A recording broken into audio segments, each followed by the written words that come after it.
السلام عليكم ورحمة الله وبركاته. للناس اللي بتسأل عن قناة بتقدم مصارعة حرة، أقدم لكم بتاريخ اليوم تردد قناة يلا مصارعة الجديدة على النايل سات بطريقة تنزيلها على الريسيفر. أنا ناصر من قناة تويا فور. الرجاء دعمنا بالاشتراك في القناة وتفعيل الجرس على الكل، ولو عجبك الفيديو دوس لنا لايك ليصلك كل جديد في مجال الريسيفر والدش. زي ما اتعودنا مع بعض من ريموت الريسيفر عندنا هنبدأ نضغط على زر المكتوب عليه منيو عشان تبدأ تظهر لنا الأيقونات دي، فهبدأ أختار منها أيقونة التركيب، ومن ريموت الريسيفر هبدأ أضغط على زر أوكي.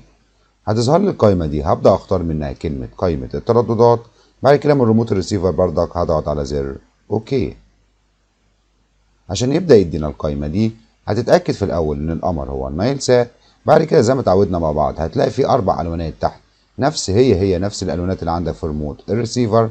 هيكون الأحمر لإضافة التردد، والأخضر للتعديل على التردد، والأصفر لحذف التردد، أما الأزرق فللباحث عن التردد. أما في الحالة بتاعتنا دي إحنا هنضيف تردد، فنبدأ نضغط على الزر الأحمر من ريموت الريسيفر.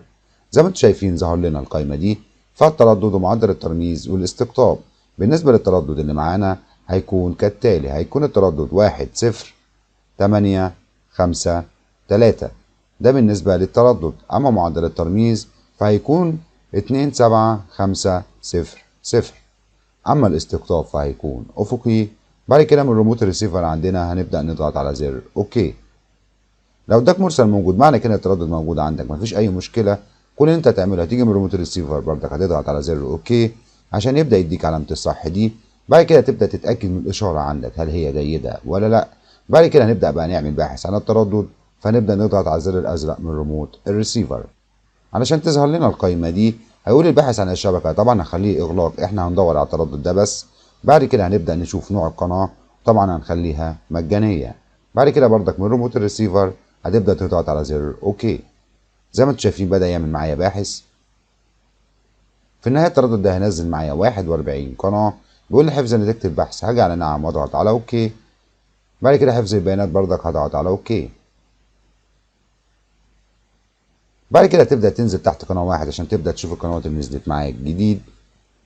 زي ما انتم شايفين قناة يلا مصارعة نزلت معايا على التردد. زي ما انتم شايفين القناة بتقدم مصارعة متواصل، فان شاء الله تنال اعجابكم. وفي النهاية ارجو ان ينال الفيديو اعجابكم، ولو قابلتكم اي مشكلة اكتب لي في التعليقات، وشكرا لكم.